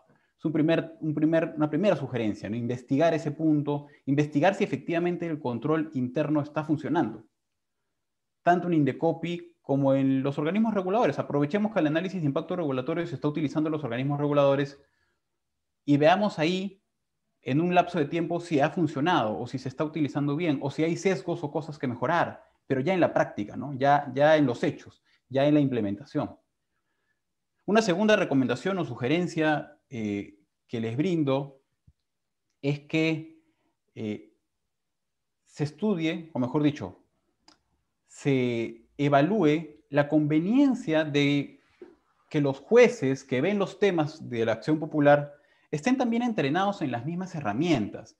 Y eso por una razón muy importante, y es que está bien, tenemos muy buen sistema, hay análisis ex ante, hay análisis ex post, pero lo cierto es que cada uno utiliza unos conceptos que, si bien son muy similares, son nombres diferentes. Es como si el legislador se le hubiese ocurrido, mira, ¿sabes qué? Yo para mi mecanismo, yo quiero utilizar estos nombrecitos y yo para el otro quiero utilizar estos otros nombres. Por más que en el fondo pueden tener algunas diferencias de detalle, pero lo cierto es que son bien similares, ¿no? O sea, hablar de legalidad, de proporcionalidad, ¿no? Son bastante similares el análisis. ¿Por qué los jueces no deberían también estar preparados con las mismas herramientas? Porque la idea, en todo caso, al final del día, si lo que se quiere es dotar al ciudadano de mayores herramientas para poder cuestionar los reglamentos que emite la administración pública, pues tratemos de que todos los flancos estén perfectamente diseñados, que todos utilicen las mismas herramientas, que el irme a un proceso de acción popular no sea menos, no sé, viable o menos atractivo que irme a un procedimiento de eliminación de barreras burocráticas. Evaluemos eso también, ¿no? Eso también es muy importante, ¿no? Y por último, finalmente, cuestionemos, ¿no? Mira, justo hacen una pregunta muy importante, la voy a contestar porque la acabo de ver en la pantalla, y es, ¿el utilizar esos nombres no confunde al administrador? Yo creo que sí, yo creo que justamente sí. Cuando recién salió el tema de barreras burocráticas, jurisprudencialmente se creó, oye, vamos acá a hablar de legalidad y razonabilidad. Y la razonabilidad que utilizaban era prácticamente igual al test de proporcionalidad que utilizaba el Tribunal Constitucional. Ahora se han inventado más subnombres, entonces cuando hablas de razonabilidad tienes que hablar de arbitrariedad también y de proporcionalidad. Pero si me voy al ACR, ahí encuentro otros nombres, porque ya no hablan de idoneidad, como lo hace el Tribunal Constitucional, sino hablan de efectividad, de necesidad, de proporcionalidad. Entonces, estamos jugando con muchos nombres. Yo creo que al final del día todos podemos coincidir en que básicamente lo que queremos es que las normas reglamentarias cumplan con el principio de legalidad y que cumplan con el principio de razonabilidad o racionalidad, ¿no? ¿Cómo implementamos ese test? Se puede mejorar, se puede trabajar, pero la idea es, creo yo, y con eso los dejo, cuestionar siempre dónde estamos, ¿no? Entonces, A mí me parece muy importante cómo esto va evolucionando, cómo vamos implementando mayores controles, pero pensemos también en los controles externos, a ver si es que también funcionan, a ver si es que también son útiles para el ciudadano que quiera acceder a estos mecanismos y que eventualmente al final del día todos tenemos o todos deberíamos tener la posibilidad de cuestionar las normas reglamentarias que se emiten, porque al final del día todos nos beneficiamos de ellas. Todos queremos que sean normas de calidad, ¿no? Y bueno, eso era lo que tenía que decir por hoy. Muchas gracias por su atención. Muchas gracias al doctor Oscar Alejos por su participación en nuestro evento. A continuación, invitamos al doctor Erickson Molina a impartir su ponencia sobre impacto regulatorio del nuevo Congreso en el sector empresarial. El profesor Erickson Molina es gerente de Asuntos Públicos en el BCP y ha sido gerente de Asuntos Regulatorios también en la misma entidad. Es profesor también de la Pontificia Universidad Católica del Perú. Doctor Molina, adelante. Braulio, muchas gracias por la invitación. Gracias al doctor Pierino Stucchi, decano de la facultad, por esta invitación también. Y bueno, voy a tratar de ser conciso en la presentación después de las excelentes ponencias de Juliana, Jean-Paul y Oscar desde distintas perspectivas. Voy a tratar de cerrar este asunto. Mi invitación aquí es un poco para dar una visión un tanto más práctica, ¿no? de lo que significa o de lo que significa, diría yo, no tener un buen sistema de análisis regulatorio, de impacto regulatorio. Creo que Juliana y Jean-Paul han dado bastante explicación sobre los aspectos académicos, teóricos sobre el tema. Oscar ha introducido interesantes críticas con las cuales estoy de acuerdo con muchas de las que ha planteado, y voy a continuación a dar otra visión del tema referida a uno de los principales reguladores y que pasa muchas veces desapercibido por el sistema, ¿no? Ahí estoy, si pueden confirmarme que está compartiendo pantalla. Sí, solo falta, sí. Perfecto. Gracias, Braulio. Como les decía, voy a mostrarles a continuación una perspectiva de uno de los principales reguladores del sistema y que a veces pasa desapercibido. Como bien decía Oscar, si bien la mayor cantidad de regulación hoy día proviene de las administraciones públicas, hay una entidad del Estado, que es el Congreso de la República, que es la que, si bien no emite quizás en cantidad, la mayor cantidad de regulaciones, en impacto, al menos para el sector privado, sí es de los que suele emitir aquellas regulaciones que generan mayor impacto. Antes que nada, me gustaría aclarar que las opiniones que estoy mencionando aquí y que serán parte de mi ponencia son a título personal y no vinculan a la organización a la que pertenezco. Yo quería inicialmente mostrarles cuál es el perfil de este regulador, ¿no? Cuál es el perfil parlamentario que tenemos, por ejemplo, hoy día en este nuevo Congreso, ¿no? La conclusión a la que podemos llegar, está aquí un poco en el título, es que estamos frente a un parlamentario de poca experiencia legislativa, de poca experiencia regulatoria. De hecho, si comparamos los parlamentarios que ingresaron en el 2016 versus los que ingresaron en el 2020, tenemos que los nuevos parlamentarios en el 2020 eran 118 versus 95 que ingresaron nuevos al Congreso. Los que venían de un Congreso previo en el 2016 eran 31, mientras que en el Congreso actual solo 4. Retornantes en el 2016 eran 4, y aquí sí tenemos 8 en este actual Congreso que provienen de otras gestiones parlamentarias o de otras legislaturas, ¿no? Es decir, más del 90% de nuestros legisladores no tienen experiencia parlamentaria previa, ¿no? Tienen una visión, por lo tanto, limitada, diríamos, de las implicancias de proponer y aprobar una legislación, ¿no?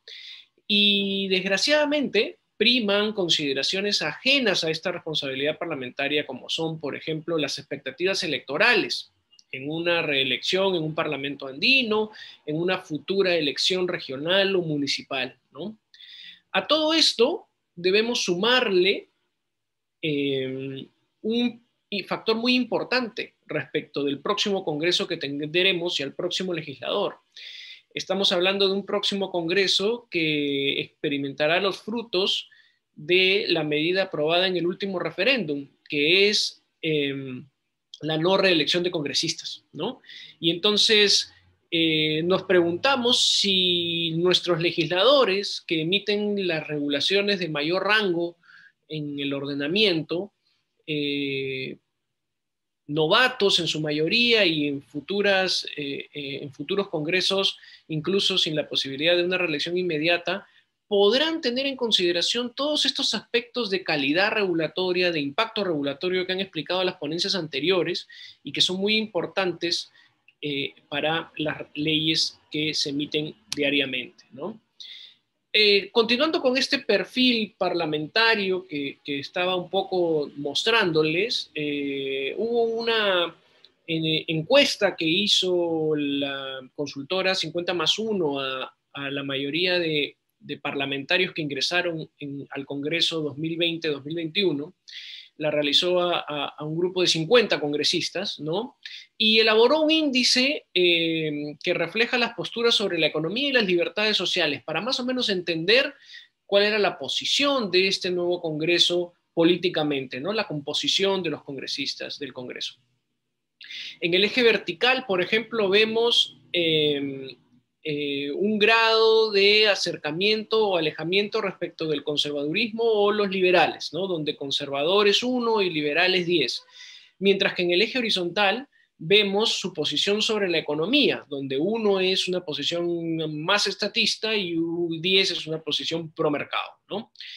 Como pueden observar en el cuadrante de las bancadas que ingresaron en esa oportunidad al Congreso el año pasado, la mayoría se ubican en el primer cuadrante del lado superior izquierdo, ¿no? Frente Amplio, Partido Morado, Unión por el Perú, Acción Popular, es decir, liberales con una tendencia más estatista. Liberales en lo social con una tendencia más estatista, mientras que Alianza para el Progreso y Fuerza Popular se ubican en una posición más conservadora, con una posición menos estatista en el caso de Fuerza Popular, pero tampoco pro mercado como resultado de la encuesta, ¿no? Es decir, ninguna de las 6 bancadas para las que se consiguió el número suficiente de incluir en esa encuesta se inclinaba, por ejemplo, hacia el mercado, ¿no? A pesar de que estamos en un régimen económico que establece una economía social de mercado, por ejemplo, ¿no? Y habla de un rol subsidiario del Estado y que estas legislaciones deberían ser acordes con estos criterios constitucionales ya establecidos en los últimos años. Brevemente y de manera muy resumida, pongo aquí un gráfico de lo que significa el procedimiento legislativo de aprobación de normas. Y como ustedes pueden ver, el proceso a grandes rasgos se basa en una iniciativa legislativa, un estudio en comisiones, ¿verdad? La publicación de los dictámenes, la transparencia de la que hablaban los panelistas anteriores en la regulación, ¿no? Es decir, que se conozcan, que los administrados, los empresarios, los ciudadanos puedan conocer las futuras regulaciones que vienen elaborándose en el Congreso, el debate público en el Pleno y su aprobación por una doble votación, como señala hoy día el reglamento del Congreso y su posterior promulgación, ¿no? Es decir, debemos también cerciorarnos y no debemos perder de vista que todo este proceso de elaboración de normas debe ser público, transparente y basado también en los mismos principios que hoy día estamos exigiendo para el análisis de impacto regulatorio o para el análisis de calidad regulatoria. Estas normas no deberían escapar de estos principios y de estos criterios, ¿no?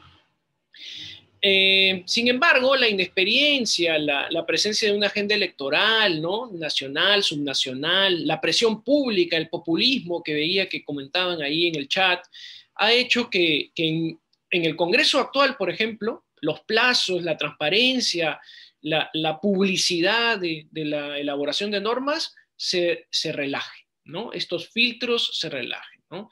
En otras legislaturas, por ejemplo, para que un proyecto de ley estándar se convierta en ley, podía tomar entre 12 y 14 meses. En algunos casos podríamos decir, wow, cuánto tiempo para sacar una regulación, pero estamos hablando de regulaciones que van a tener un impacto general y universal en el país y que deben ser sometidas a los análisis correspondientes, públicos y transparentes. Hoy día este Congreso, por ejemplo, batió el récord en aprobación normativa, en el caso, por ejemplo, de la ley que suspende el cobro de peajes, lo aprobó en 4 días, ¿no? Una ley que tuvo un gran impacto en la economía y que hizo resonar a las entidades de análisis económico internacional, ¿no? En producción legislativa, por ejemplo, uno podría decir, bueno, veamos cómo está la producción legislativa de estos nuevos congresistas, de este nuevo grupo de parlamentarios, ¿no? Y si aquí hacemos una comparación entre los primeros 15 días de los distintos congresos, es decir, en el momento de mayor furor en el que el congresista llega con todas sus ideas a querer transformar la regulación y a plasmarlas en una regulación, ¿no? y a debatirlas en sus grupos políticos, tenemos que este congreso, por ejemplo, en los primeros 15 días, presentó 100 proyectos de ley en el Congreso, ¿no? Mientras que si lo comparamos con los congresos anteriores, vemos una diferencia considerable, salvo el caso del Congreso del 2001, en el cual veníamos de un proceso de un gobierno autoritario, de un gobierno cuestionado democráticamente y con un Congreso también cuestionado, en el cual los nuevos grupos políticos entraron pues con mucha expectativa y estamos viendo ahí un resultado distinto, ¿no? Pero si hablamos en el periodo democrático, podemos ver que este Congreso se caracteriza por una alta producción legislativa, ¿no? Bien, pero ¿y de qué clase de producción legislativa estamos hablando? Y yo aquí quisiera que mientras voy contándoles un poco los detalles, ustedes tengan en cuenta todo lo que han escuchado de Juliana, Jean-Paul y Oscar, ¿no? Respecto a al ideal que debe tener una regulación en nuestro país, ¿no? Y entonces nos encontramos con que ya en este Congreso que tiene un año, tenemos por lo menos 3 leyes declaradas inconstitucionales, ¿no? Es decir, en este corto plazo ya hay 3 normas que el Tribunal Constitucional ha dicho que son inconstitucionales. La primera que nombro aquí es la de la devolución de los aportes a los afiliados de la ONP, recientemente declarada inconstitucional por el tribunal, ¿verdad? Todos sabemos que aquí hay proponían un desembolso del dinero del Tesoro Público y hay toda una discusión sobre el tema. No voy a entrar a opinar sobre cada una porque creo que el tiempo no me va a detallar, solamente les voy a poner los ejemplos para que queden en la mente de ustedes y en la reflexión respecto de todo lo que han escuchado, ¿no? La otra es la de la suspensión del cobro de peajes durante el estado de emergencia, ¿verdad? Que también fue cuestionada y declarada inconstitucional por el TC. Un TC, además, digámoslo así, variado, ¿no? Es decir, que no es unánime normalmente en sus decisiones, pero que, por ejemplo, en el caso de la devolución de los aportes a los afiliados de la ONP, ha sido unánime en decir que es inconstitucional. Otra norma, por ejemplo, son los ascensos automáticos en el sector salud, ¿no? Nombramiento automático de los trabajadores contratados en todas sus modalidades con el fin de institucionalizar la estabilidad laboral.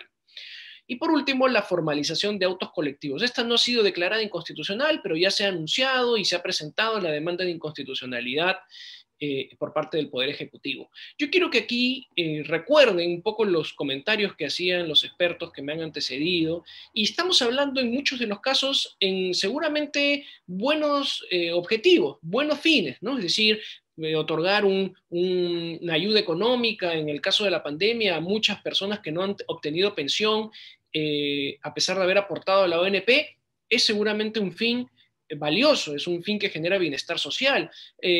La suspensión del cobro de peajes en beneficio de determinados afectados por la pandemia probablemente también tiene un fin social importante. Los ascensos automáticos en el sector salud en este momento, ¿quién diría o quién podría discutir que no es importante? Finalmente, la formalización de autos colectivos también parece ser algo que requiere regulación. Lo que aquí tendríamos que preguntarnos es si la regulación propuesta cumple con los estándares de constitucionalidad, legalidad, proporcionalidad, necesidad, idoneidad, de que tanto han hablado los expositores anteriores, y que sin duda, si uno entra al detalle de la regulación propuesta, por un perfil de congresistas inexpertos y motivados también por otros objetivos, nos damos cuenta que la regulación no es la más adecuada, ¿no?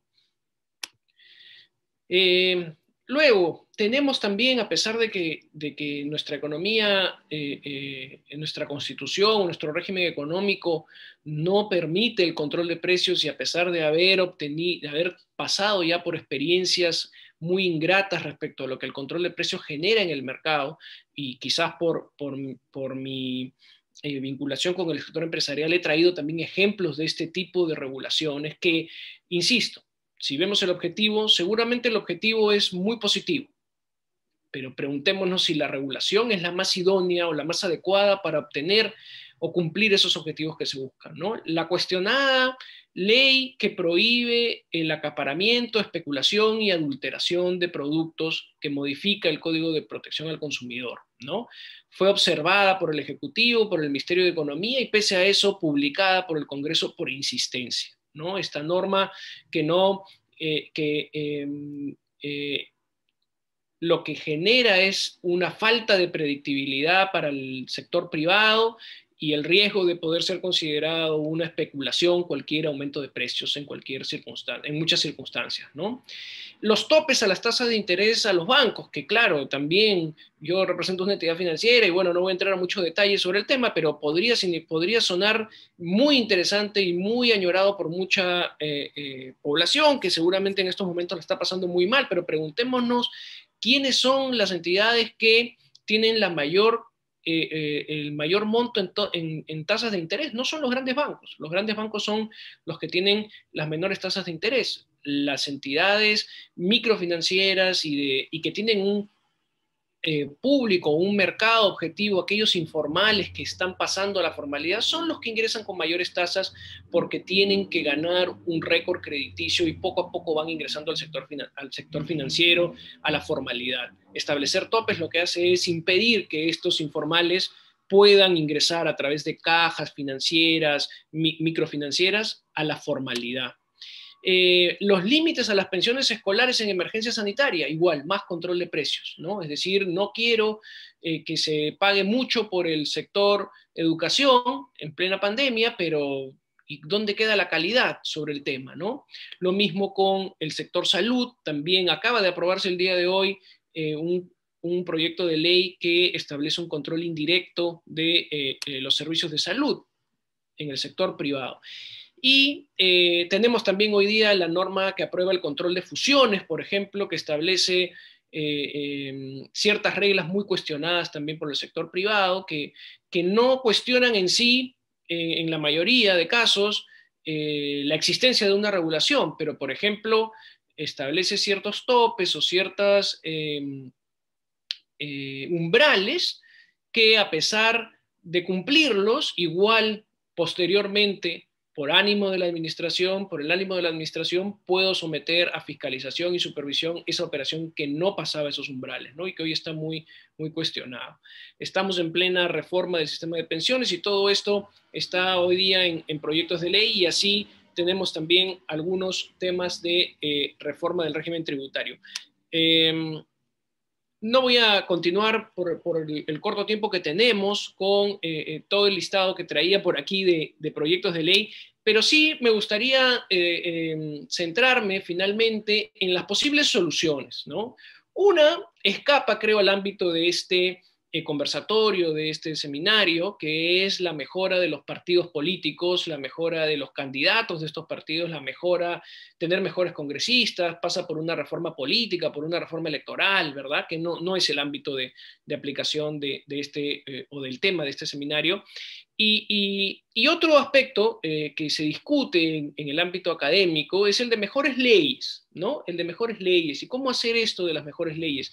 Cito aquí la referencia a un proyecto de ley del congresista Alberto de Belaúnde, el cual ha insistido en esta legislatura y también en la legislatura anterior. Recordemos que él es un reelecto, para la creación también de una oficina de estudios económicos en el Congreso, ¿no? Él en su propuesta dice establecer como requisito para el debate en el Pleno que todo dictamen emitido por las comisiones ordinarias, es decir, un dictamen respecto de los proyectos de ley presentados por cualquiera de los 130 congresistas, sea sometido a la evaluación costo-beneficio por esta oficina independiente del Congreso.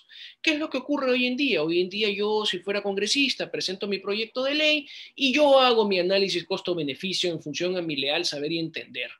Y lo que ocurre realmente es que no hay un análisis costo-beneficio de cada iniciativa legislativa. Entonces, la propuesta del congresista de Belaúnde es bastante interesante. Hay algunos ejemplos en México y Estados Unidos en los cuales de cierta manera funcionan con opiniones de esta naturaleza, en los cuales propone que sea un ente independiente del Congreso, ¿verdad? El que opine respecto de cada dictamen, ¿no? Objetivamente, con cifras, con estadísticas, con comparación, con derecho comparado, de tal forma que los propios congresistas que con todo, que en muchos casos sin duda con todo derecho se han ganado la curul que representan y el electorado que representan, tengan más herramientas de valoración antes de emitir la regulación y quizás podamos tener también en ese ámbito del Congreso, del ámbito de las normas con rango de ley, un mejor análisis de impacto regulatorio respecto a las leyes que emiten, ¿no? Eso es un poco la perspectiva final que yo quería dar en este seminario. Aquí está mi correo electrónico para cualquier duda o consulta, y les agradezco nuevamente a los organizadores, a Braulio, a Pierino y a todos los panelistas que han estado acompañándonos aquí en esta presentación. Muchas gracias.